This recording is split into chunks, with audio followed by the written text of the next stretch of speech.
जय श्री कृष्णा। दोस्तों, आप बड़े भाग्यशाली हो जो आपने भगवान श्री कृष्ण के श्रीमुख से निकली हुई भगवत गीता के इन विचारों को सुनने का निर्णय लिया है। भगवान श्री कृष्ण ने संपूर्ण श्रीमद् भगवत गीता जी को 18 अध्याय और 700 श्लोकों के जरिए व्यवस्थित किया है। हर एक अध्याय में आपको एक अलग ज्ञान की बात और सीख सीखने को मिलती है। इस वीडियो में हम बात करेंगे श्रीमद् भगवत गीता के प्रथम अध्याय की कि भगवान श्री कृष्ण भगवत गीता के प्रथम अध्याय से हमारे जीवन में क्या संदेश देना चाहते हैं, क्या परिवर्तन लाना चाहते हैं। तो चलिए शुरू करते हैं। शास्त्र कहते हैं कि मनुष्य अगर गिरना चाहे तो असुरों से भी नीचे गिर सकता है और अगर उठना चाहे तो देवताओं से भी ऊपर उठ सकता है। मनुष्य ही इस सृष्टि का एकमात्र ऐसा प्राणी है जो परमात्मा तक की दूरी को तय कर सकता है। इस संसार में न जाने कितने ही लोगों ने, महापुरुषों ने श्रीमद् भगवत गीता के माध्यम से अपने जीवन को बदला है। अगर आप ये सोचते हैं कि श्रीमद् भगवत गीता में सिर्फ यह लिखा है कि भगवान की पूजा कैसे करते हैं, तो आप बिल्कुल गलत हैं। क्योंकि श्रीमद् भगवत गीता एक किताब या धार्मिक ग्रंथ मात्र नहीं है, बल्कि इसमें वो पवित्र ज्ञान है, वो नॉलेज है जो इस पृथ्वी पर जितने भी लोग जन्म लेकर आते हैं उनको ये सिखाता है कि इस जीवन का असली मकसद क्या है, आपके जीवन जीने का उद्देश्य क्या है, आपका इस धरती पर जन्म लेने का सही मायने में क्या अर्थ है, वास्तविकता में जीवन को कैसे जिया जा सकता है, कैसे जीवन के हर क्षेत्र में सफल होकर खुशी और आनंद को प्राप्त किया जा सकता है। दोस्तों, मैं आपका मित्र सावर चौधरी पूरा प्रयास करूंगा कि मैं इस भगवत गीता के पवित्र ज्ञान को आप लोगों तक बहुत ही सरल और साधारण भाषा में पहुंचा सकूं, और इसके साथ ही मैं आपको बताऊंगा कि कैसे आप विभिन्न अध्यायों से मिलने वाली सीख को अपने जीवन में वर्तमान समय के अनुसार उतार सकते हैं, अप्लाई कर सकते हैं। भगवत गीता के ज्ञान ने एक दुखी और मन से हारे हुए, धनुष नीचे गिरा देने वाले अर्जुन को महाभारत के महान युद्ध का सर्वश्रेष्ठ योद्धा और विजेता बना दिया। अगर आप भी अपने जीवन में किसी मकसद को लेकर आगे बढ़ रहे हैं तो मेरा यकीन मानिए कि आप भी अपनी जिंदगी की समस्याओं के जंग के मैदान के अर्जुन हो, और इसीलिए अपने जीवन के हर समस्याओं के समाधान के लिए इस पवित्र गीता ज्ञान को जानना आपके लिए बेहद जरूरी है। अब आप चाहे कोई बिजनेसमैन हो, नेता या अभिनेता हो, स्टूडेंट या गृहिणी हो, या चाहे आप किसी भी आयु वर्ग के क्यों ना हो, इस पवित्र ज्ञान में सभी की समस्याओं का समाधान और सभी के प्रश्नों का हल मौजूद है। तो ऐसा क्या है श्रीमद् भगवत गीता में और इसका मतलब क्या है? श्रीमद् भगवत गीता के बारे में कहा गया है कि एकम शास्त्रम देवकी पुत्र गीतम, एको देवो देवकी पुत्र एव, एको मंत्रस्य नामानि यानि कर्माप्यकम तस्य देवस्य सेवा। अर्थात एक ऐसा एकमात्र शास्त्र जिसका की वर्णन स्वयं भगवान के श्रीमुख से हुआ है, वो श्रीमद् भगवत गीता है। जब महाभारत का युद्ध चल रहा था तब धनुर्धर अर्जुन के सामने ऐसी स्थिति उत्पन्न होती है कि वह युद्ध से घबरा जाते हैं। तो ऐसी स्थिति में भगवान श्री कृष्ण ने अपने श्रीमुख से जिस ज्ञान का वर्णन किया वही श्रीमद् भगवत गीता है।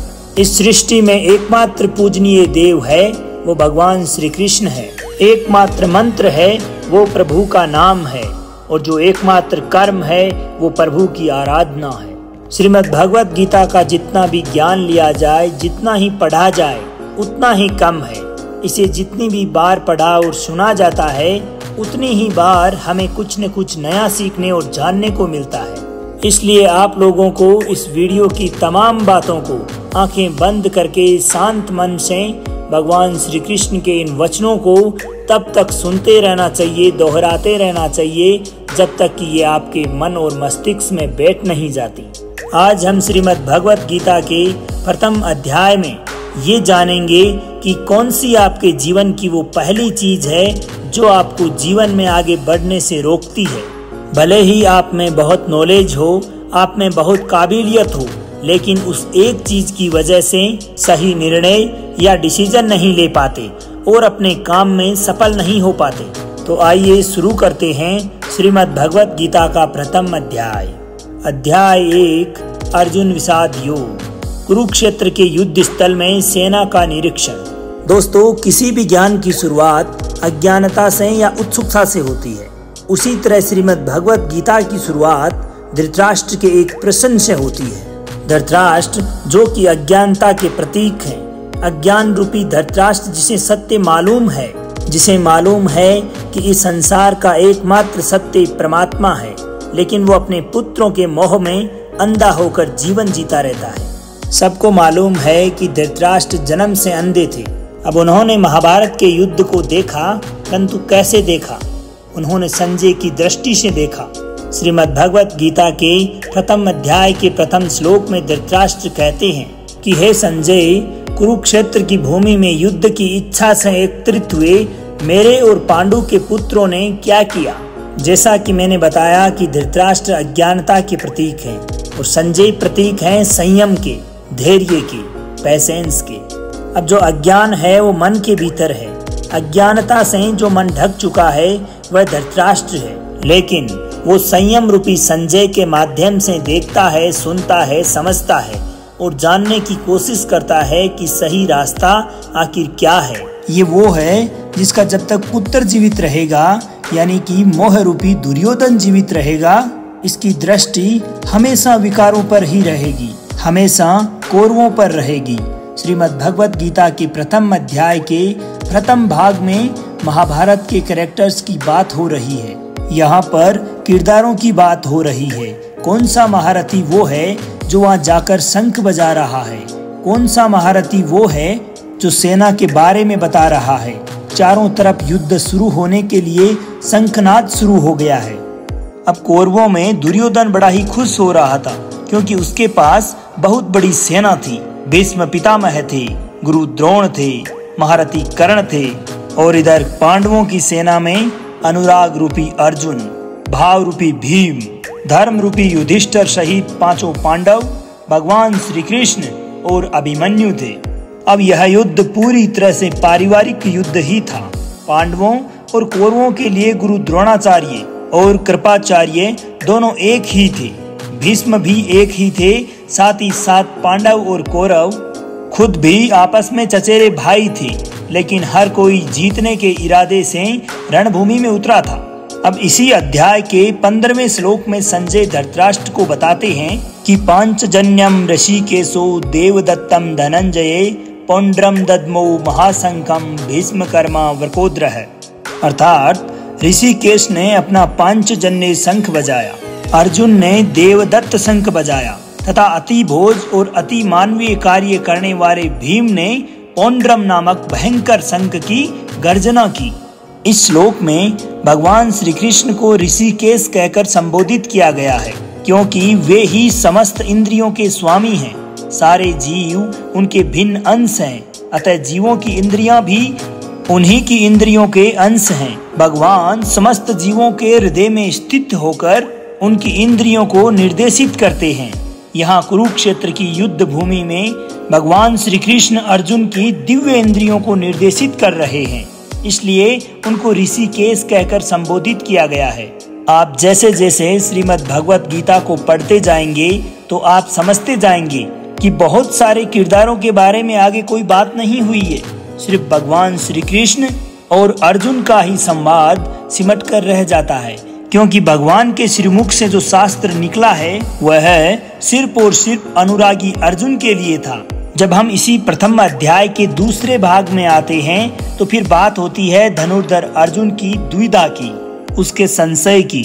अब अर्जुन जो है वो भगवान श्री कृष्ण से कहते हैं कि आप जो मेरा रथ है उसको लेकर के दोनों सेनाओं के मध्य में खड़ा कर दीजिए, ताकि मैं देखना चाहता हूँ कि कौन कौन जो है वो इस युद्ध भूमि में आए हुए हैं। भक्त वत्सल भगवान श्री कृष्ण जो अपने परम मित्र अर्जुन के लिए इस युद्ध में उनका सारथी बनना स्वीकार किए हैं, अब वो अर्जुन के साथ सारथी के रूप में रथ पर स्थित हैं और अर्जुन के आग्रह अनुसार ही रथ को दोनों सेनाओं के मध्य में ले जाकर खड़ा कर देते हैं। अब अर्जुन देखते हैं कि दोनों तरफ जो है वो उन्हीं के अपने लोग हैं, कोई काका है, कोई मामा है, कोई गुरु है, कोई भाई बंधु है। अब अर्जुन ने युद्ध के मैदान में जहां पर भी दृष्टि डाली, जहां पे भी नजर पसार के देखा तो दोनों तरफ सिर्फ परिवार वाले ही नजर आए। ये देखकर अर्जुन बहुत ही दुखी और व्याकुल हो जाता है। उसके हाथ से उसका धनुष गांडीव गिर जाता है, त्वचा जलने लगती है और बुखार आ जाता है। समझ नहीं आता कि ये कैसा युद्ध है जिसमें दोनों तरफ अपने ही लोग खड़े हुए हैं। अर्जुन को भी भ्रम हो जाता है तो वो भगवान श्री कृष्ण से कहते हैं कि हे माधव, मैं खड़ा नहीं हो पा रहा हूँ, मैं समर्थ नहीं हूँ, आगे देख ही नहीं पा रहा। मुझे तो इस युद्ध का लक्षण भी उल्टा ही दिख रहा है, सब कुछ विपरीत लग रहा है। अब मैं अपने ही कुल को मार करके कल्याण को नहीं पाना चाहता और कुल को मारने से कभी कल्याण मिल ही नहीं सकता। अब यहाँ धनुर्धर अर्जुन भगवान श्री कृष्ण को अपने से कम समझते हैं, क्योंकि अर्जुन ने अब तक भगवान श्री कृष्ण को सिर्फ अपना मित्र माना है, सखा माना है, इससे ज्यादा नहीं माना। अभी अर्जुन को नहीं पता कि इसी श्रीमद् भगवत गीता में आगे चलकर 11वें अध्याय में इसी अर्जुन को जो अनुराग का रूप है, उसी को भगवान के विराट रूप के दर्शन होने वाले हैं। धनुर्धर अर्जुन जो है वो अपनी तरफ से तरह तरह के तर्क देते हैं कि कैसे भी मैं इस युद्ध से दूर हो जाऊं अथवा इस युद्ध को टाला जा सके, परंतु ऐसा संभव नहीं है। अब ये युद्ध टाला नहीं जा सकता।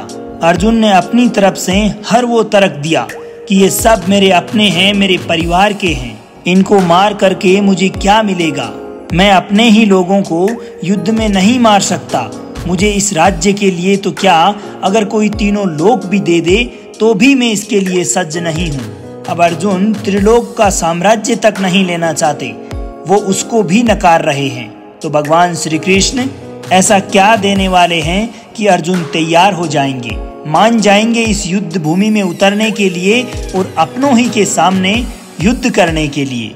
इन सब के बारे में जानेंगे श्रीमद् भगवत गीता के आगे आने वाले अध्यायों में। प्रथम अध्याय के अंत में अर्जुन जो है वे हताश और निराश होकर रथ के पीछे एक कोने में बैठ जाते हैं। अर्जुन को उस पूरी सेना के निरीक्षण में अपनी फैमिली दिखाई देती है, अपने परिवारजन दिखाई देते हैं, अपने सगे संबंधी दिखाई देते हैं, जिनको कि उसे मारना है। जहां तक संबंध होते हैं वहीं तक आप दुनिया मानते हैं। अर्जुन को मालूम नहीं था कि उनके जो मित्र हैं वे स्वयं भगवान हैं। और अर्जुन को जब ये बात मालूम चलने लगती है तो वे गिड़गिड़ाने लगते हैं, क्षमा मांगने लगते हैं। अर्जुन बहुत सारे संशयों और डाउट्स के बीच में उलझ चुके थे और इसीलिए युद्ध नहीं करना चाहते थे, परंतु भगवान श्री कृष्ण ने उनकी हर समस्या का, हर शंका का समाधान किया। दोस्तों, श्रीमद् भगवत गीता के इस प्रथम अध्याय यानी कि फर्स्ट चैप्टर में हमें ये सीखने को मिलता है कि वास्तविकता हमारी सोच से अलग होती है। हमें नहीं पता होता कि जब हम कोई काम करने का इरादा लेकर जा रहे होते हैं तो वहां पर क्या होने वाला है। जब हम किसी बुरी चीज का सामना करते हैं तो हम संयम खो बैठते हैं, पेशेंस खो देते हैं और घबरा जाते हैं। और घबरा जाने के बाद हम अपना ही असली रूप भूल जाते हैं।